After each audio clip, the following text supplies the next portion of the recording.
It ain't the left side or the right side, and it must be the FinSide. It ain't the left side. Thank you, Solo D. Welcome to another episode of On the FinSide here with Kat and Paul.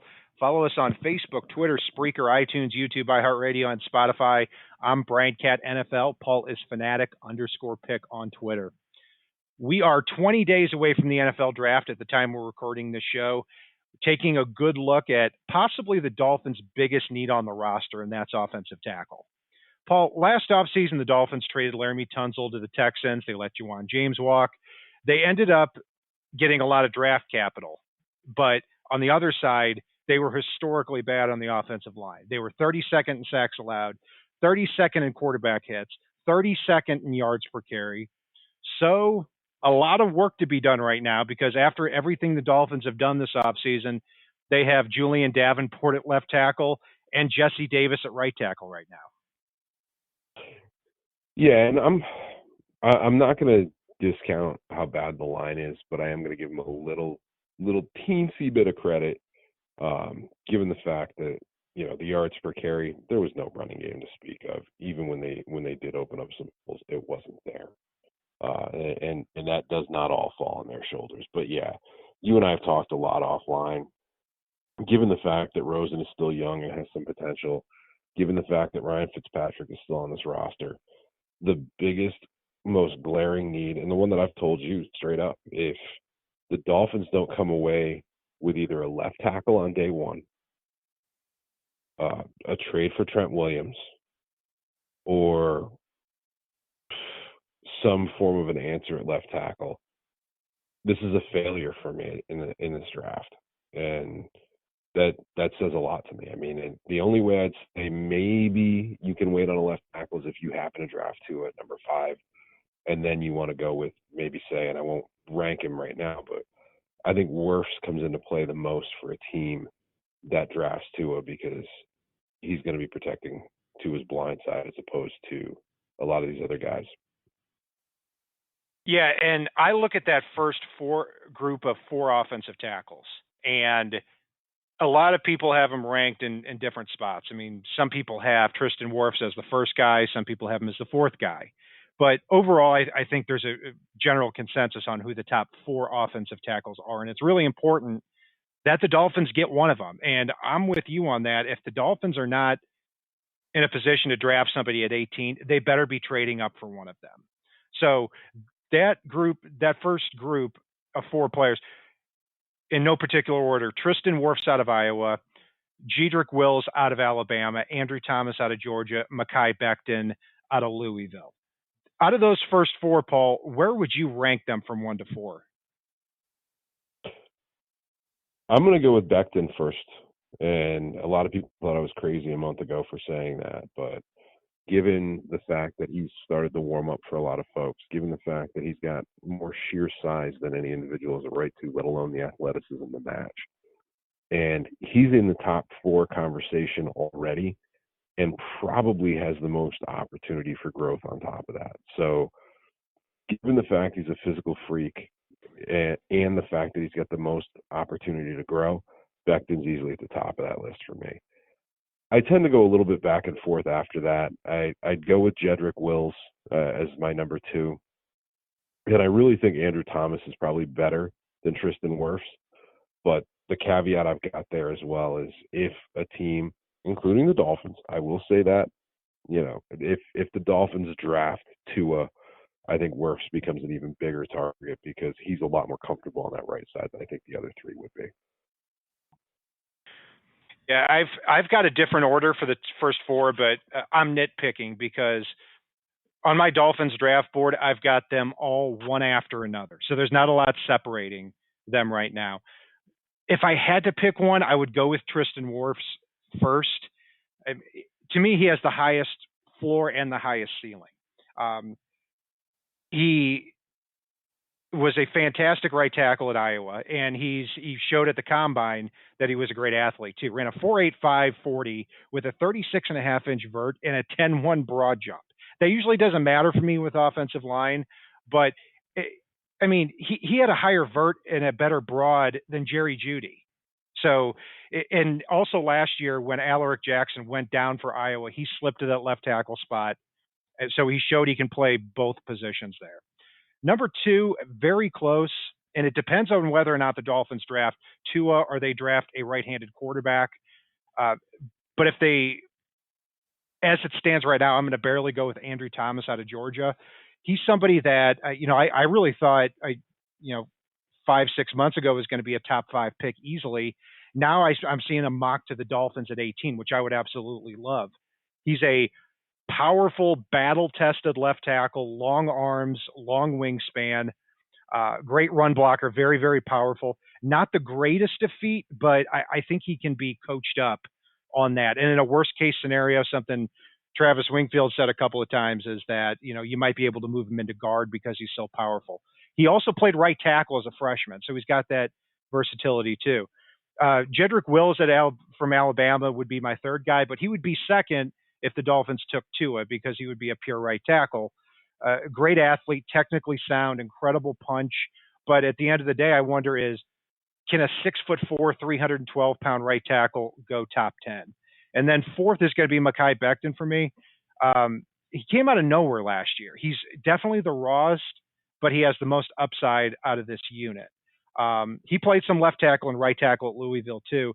And Paul, I kind of think with Becton, people overthink these giant offensive linemen because, for example, Bryant McKinney, gosh, a decade ago, or no, 15 years ago now, gosh, he was just so massive and could move so well for his size. Even though he wasn't the greatest of football player, he was so hard to run around. Exactly. It's if you've got a guy that has the athleticism to stay with a speed rusher and has the body mass to make it more difficult for somebody to just push him out of the way, oh, you're always in at least a decent spot as far as it goes on the line. And I hate to simplify it like that, but you really are. I mean, technique, leverage, they win. But at the same time, you can use the same principle you use with like a Vince Wilfork or a Tim Bowens. Even when they didn't get there, you didn't get them out of the way. That's for sure. And to even go a step further with that, next generation stats, if you look at the quarterbacks from last year, on average, from the time that the quarterback takes the snap to the time he releases the ball, the average for every quarterback in the league was somewhere between 2.51 seconds and 3.01 seconds. So it takes a really good player on the edge to consistently get around Mekhi Becton. And that's why these big linemen, not just Bryant McKinney 15 years ago, but I mean, Morgan Moses from Virginia, Phil Lodeholt from Oklahoma, Orlando Brown, Jared Gaither, Colton Miller, these guys who were 6'8", 6'9", it just takes a lot to get around them. And that's where you can start off at the offensive tackle position, even though Mekhi Becton is very, very raw. Paul, on that next group, that's where it starts to get a little bit more muddy. I know I'm higher on the next two guys on my list than you are. How do you make sense out of this next group after these top four tackles? It's kind of funny. The more I watch of Austin Jackson, as an example, and I know he's the number 5 guy on a lot of boards out there, the more I watch Austin Jackson, the more I want to see him at guard, at least early in his career, and see if he can turn into a tackle at some point. See him using his athleticism to pull and fight in the phone booth. And that may or may not be a popular opinion out there, but I'm really getting in that vein. And you actually turned me on a little more to Ezra Cleveland. He's a guy that I definitely think would be a very good fit in Miami and give you that chance to possibly give up a little more if you want to do a trade up, which I would only do for one player. We don't need to beat that to death. That's another 20 shows we've done where I've done that. After that, I do like Niang out of TCU. I think he's a very underrated prospect. And then there's a pretty good drop off. You've got Sadiq Charles. Well, we'll get to all that. So back to you on that. Yeah, Austin Jackson is OT5 for a lot of people, or OT6. Definitely not for me. Number one on my do not draft list. I mean, that I've got in my head.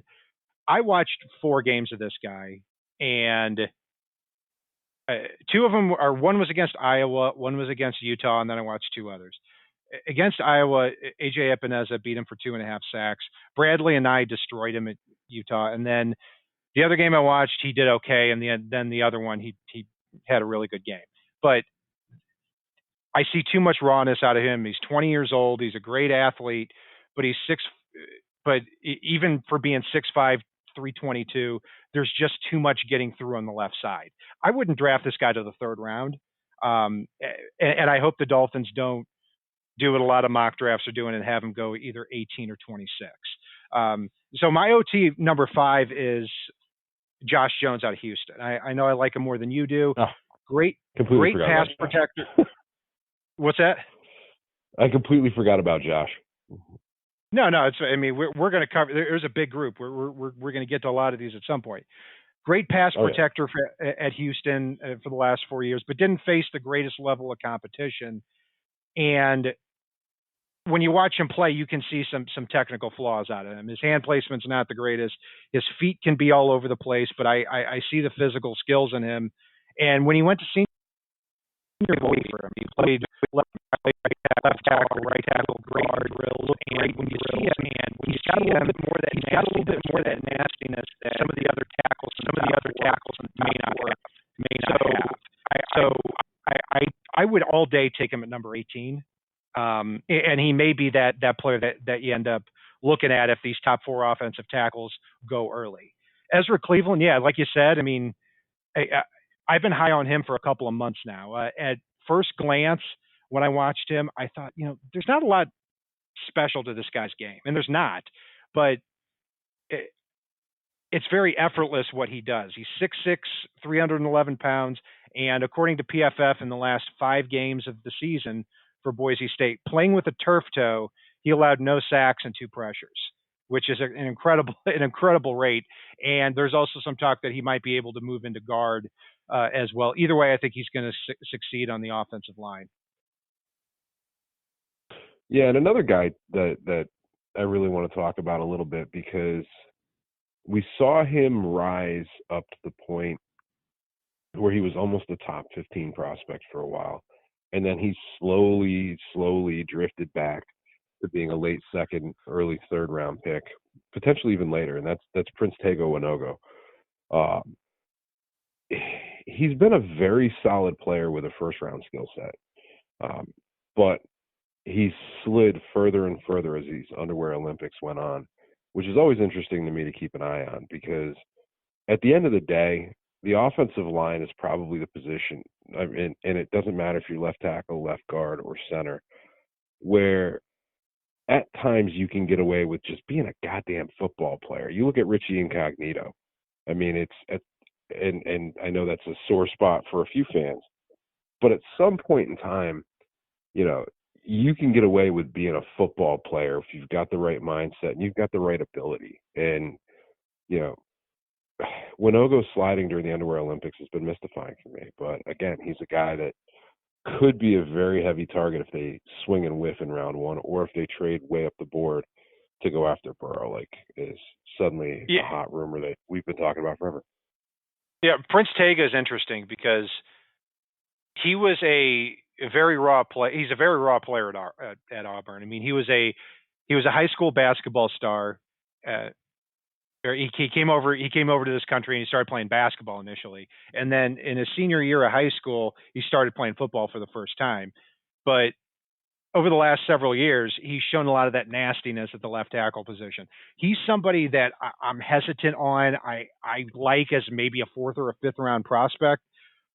He's very nasty. That's for sure. He can, at the point of attack, he shows the willingness to hit people, but in pass protection and run blocking, I think he's all over the place.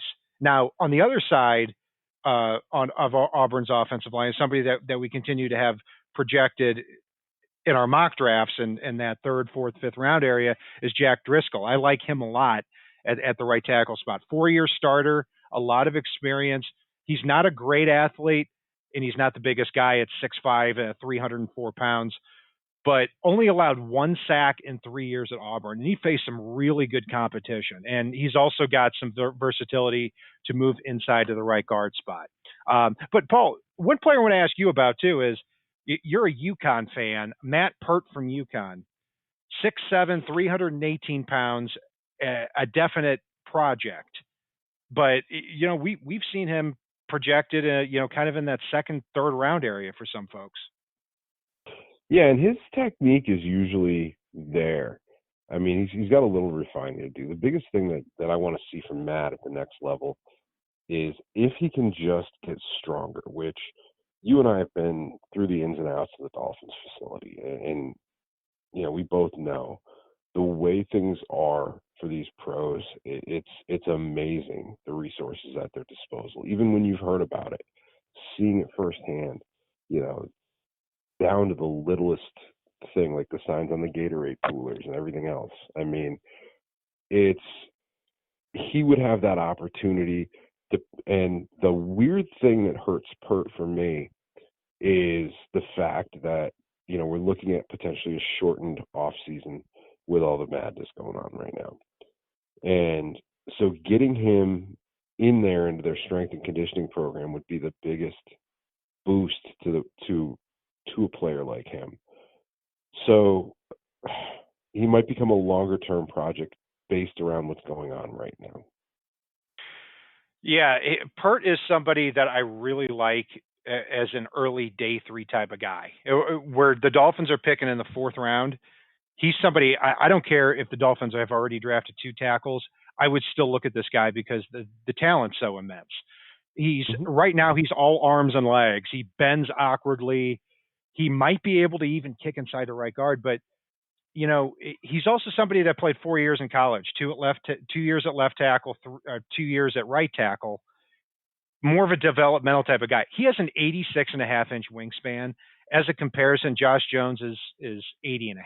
So he's got a lot to work with there. And I like the developmental tackle in the 3rd, 4th round, not in the 1st round, like I'm talking about with Austin Jackson. And going down the list here too, 2 other guys that stick out. Sadiq Charles from LSU.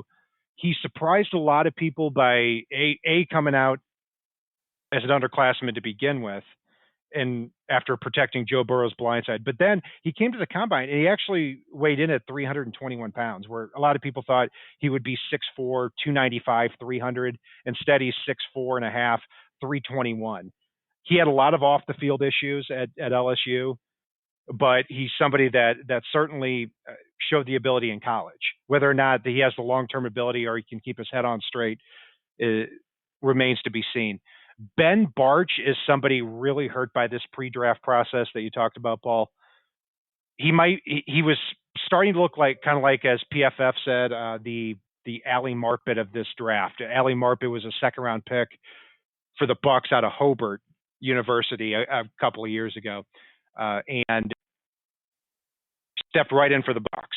But Ben Barch goes to Senior Bowl week, does a great job against the best in the business, but doesn't have the follow-up now to talk to these different NFL teams. So instead of being a 2nd or 3rd round pick, he may end up being a 4th or a 5th round pick. So a very, very wide class here of different types of offensive tackles.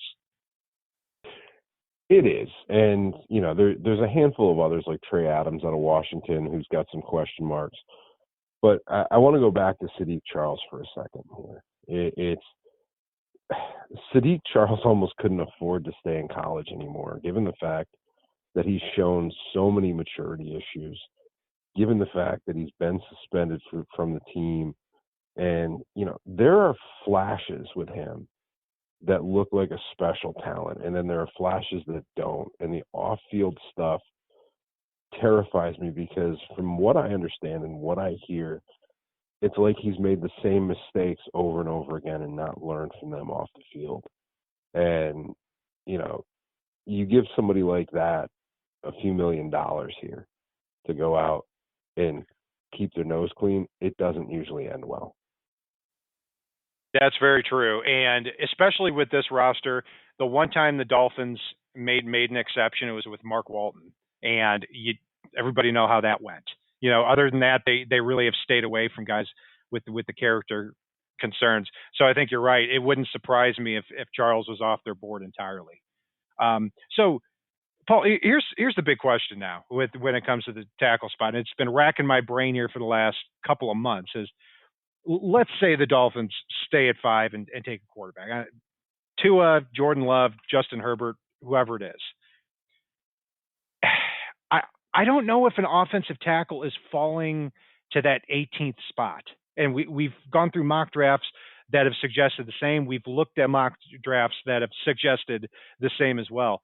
So say the Dolphins pick a quarterback at 5. What do you think they should do as far as getting at least one of these offensive tackles? I think they should very closely monitor the board. I think they should start putting their feelers in to the teams between them and number 5. And if there starts to be a run on tackles, they better be able to jump their ass in there and get one. It's any one of these 4 I'd be happy with on the Dolphins roster. Any one of these 4 is an improvement on the Dolphins roster. And if you're not going to go up and get somebody, you better be planning to make that trade for Trent Williams, even if you have to give up one of the second-round picks to do so.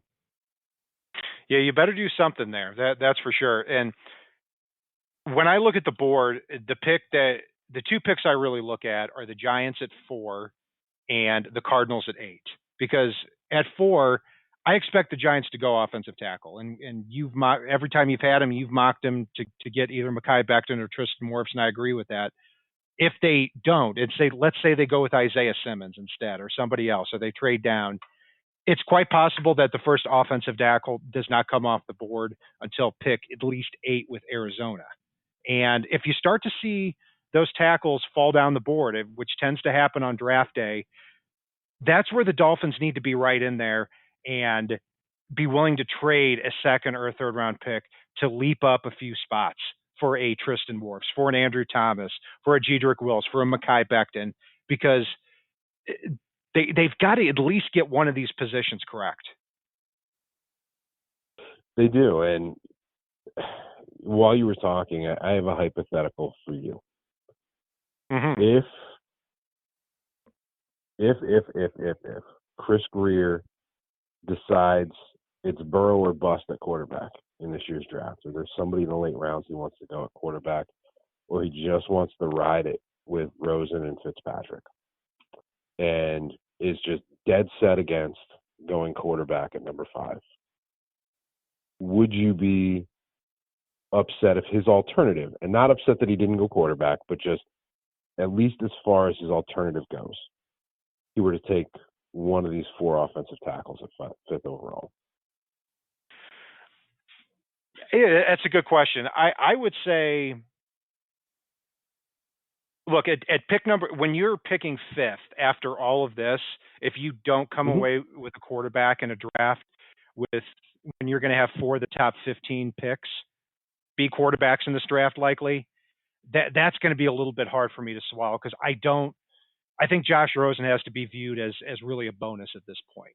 But the alternative to that, and while I'm pretty open-minded about this whole thing, is that if they said, look, we like Josh Rosen a lot more than a lot of people thought, and we're willing to go with a left tackle at 5, and then we're going to come away with one of these other talented players at the right tackle spot. And also maybe you can draft Cesar Ruiz late in the first or early in the second round because you have the picks to do that.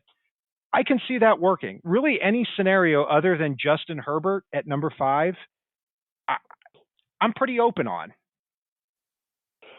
No, I'm with you. It's I mean, I think I even actually in one of our mocks had the Dolphins select Mekhi Becton at number 5. It's, if the Dolphins believe in Josh Rosen, or if they don't believe in Tua for medical, Herbert for football, if they believe it's too much of a reach to take Love 5th overall, and they decide to go ahead and rebuild the offensive line from there, I'm not going to be upset if they take any of these 4 guys. personally, as we outlined at the start of the show, I'd prefer it be Becton or Wills at number 5. But again, it's a scenario where I'd be okay with them trading back a little bit and seeing which of them fall if they've got them graded as closely as you and I do. And maybe trade down with Jacksonville, accumulate a little bit, be able to rebuild that offensive line. I got news for you, Josh.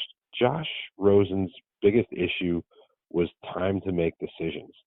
So if you've got a line that can give him time to make decisions, he might be better than we all expected, even if he didn't improve his speed at decision making last year. Yeah, I mean, he just 2 years ago now, Josh Rosen was the 10th overall pick in the draft, and at the very least, for even people that weren't the biggest fan of him coming out, he hasn't gotten an opportunity yet. He's 23 years old now, and he has played behind the two most historically bad offensive lines in back-to-back years. So there is some promise there from everything we've heard coming out of training camp and what we saw materialize throughout the season. I don't know if the team is there on Josh Rosen, but then again, maybe they just don't know about him yet either. So I still think the Dolphins are coming away with a quarterback here in the top 5, and I know you're feeling that way too, even though it's not something specifically that you would probably do.